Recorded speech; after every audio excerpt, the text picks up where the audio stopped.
What's going on, everybody? Welcome back to another episode of CoinLogic TV, where we are looking logically at crypto assets. I am your host, The Logical Dude.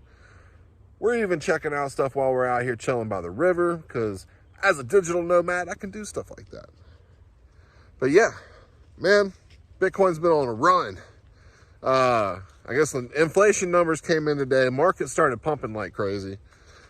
Bitcoin was no different. So we have had a slight recorrection from where it's at. So we're going to take a look at the charts here in a minute and see if we can sustain this pump.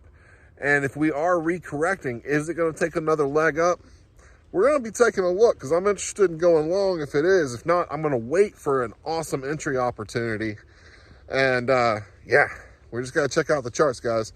So let's get right into that and see what Bitcoin's doing. All right, so we are here looking at the Bitcoin chart. This is the 2-hour time frame that I'm looking at here. It's quickly becoming probably my favorite time frame to trade because I got a lot going on. We're trying to produce good content for CoinLogic, good educational content, trying to get into working with some trading strategies on Tradingview using PineScript. So got a lot going on, and the Bitcoin charts are really just kind of now starting to come alive. So what I'm looking for is for price to come back down around 18,200 range, back down to this big volume node that's between 18 and 18.3 right there. You can kind of see that on the right hand side. There was a lot of volume coming in there. So that would be an area that was a point of control. So this particular volume that I'm using is the visible range volume profile, so it shows the point of control for the visible range. So if we zoomed in there and if we zoom out, the point of control kind of changes. So you can see we could actually come back down towards 17.5. That's certainly not bullish and not what we want, but it certainly could happen. You know, we can't rule out anything in these crazy Bitcoin markets. So, but what I'm looking at is a retracement back down towards that node, that first node, around 18 to 18.2. I'm actually going to be looking to put in a long around 18.2. I might actually be setting that limit order here pretty soon. I just really kind of want to see how this is going to play out. It may not go down that way. It may actually keep going from there. Who knows? So I'm going to keep watching it, but that's kind of where I'm looking to put in a long order, because that would actually give the momentum time to cool off and regenerate, some momentum after it comes back and maybe retest these zones a little bit. Markets, it can go up like crazy. We can go parabolic for a little bit, and Bitcoin's known to do that after it breaks after a bear market. If you go and look back at 2019, that was a quick run up towards that like 14,000 range and pop back down to 10 pretty quick. So you never know what could happen. We could do a big parabolic run up. So I'm going to be looking for an entry point to take that ride up.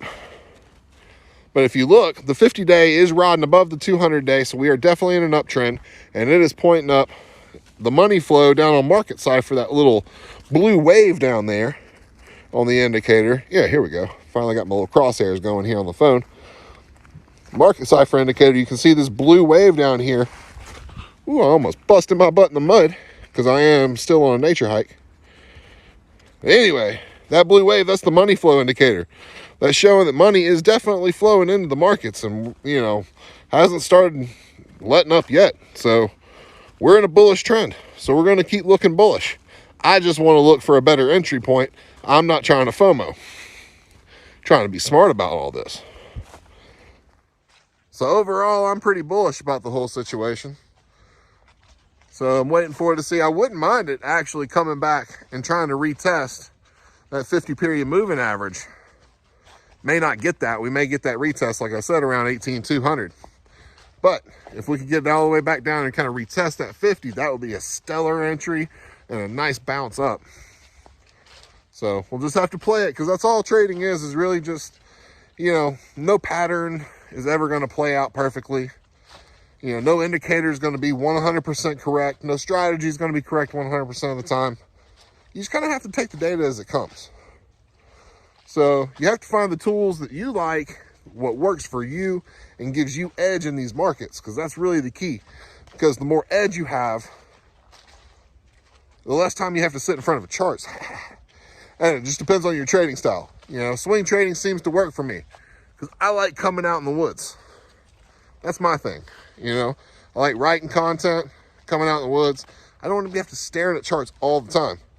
So I've learned that actually here pretty recently. As you all know, I've been trying to live that scalp trading lifestyle for a while. It just wasn't working out for me. A little bit more of a swing trade does a lot better for me. So you got to find what works for you, what works for your playbook. And yeah, man, make it work, baby. Get out there and make that money in the markets. That's going to be it for me today. You guys be careful out there in these volatile markets. Don't get wrecked. Be cool, be real. Always abide. Peace out.